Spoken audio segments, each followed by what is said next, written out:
what are some of the symptoms that are included with PTSD? Okay, PTSD has a wide range of symptoms.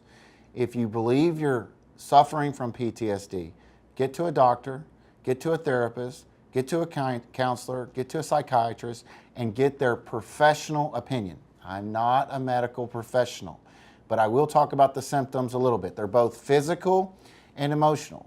Many people don't believe that a PTSD diagnosis comes with physical symptoms. It does. Fatigue, dizziness, stomach problems, all those things are physical.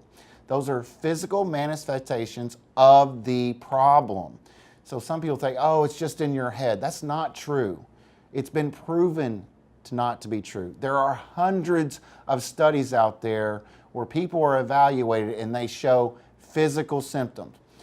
More people think it's just about the emotional, and there's certainly a huge emotional, long-lasting impact of this.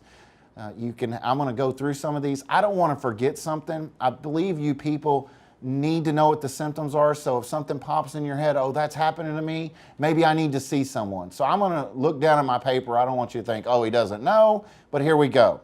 Nightmares and flashbacks, depression, anxiety, withdrawal and avoidance. That's one of the big ones. Look, I don't want to be around people. I can't be around my wife. I can't be around my children. That's withdrawal. I don't like public places. I don't like crowds. Those are fear mechanisms that come with PTSD.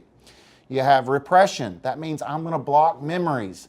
And it's just not the memory of what happened to you. When a person goes through repression, they not only repress the actual event, they repress other memories, childhood memories, adult memories, when they got married. That's all a part of this.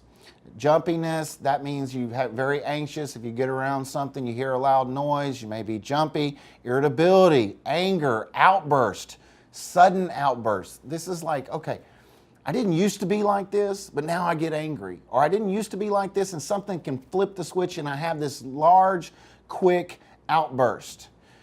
Guilt and shame, it's a huge part of it. Why did I survive and other people died? Why was I not shot and I'm just emotionally harmed? I'm ashamed that I have this emotional injury and all these other people were physically injured. That's the guilt and shame part.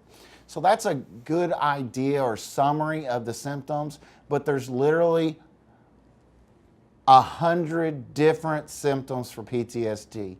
And really you need to see a doctor or a medical person to diagnose you and treat you properly. Not a lawyer. I've done this many times. I represent over 1,000 PTSD cases in this case. I've represented thousands before in my career. I understand it. I understand the medical. I understand the science, but I'm not a medical doctor, and don't rely on me to give you a medical opinion.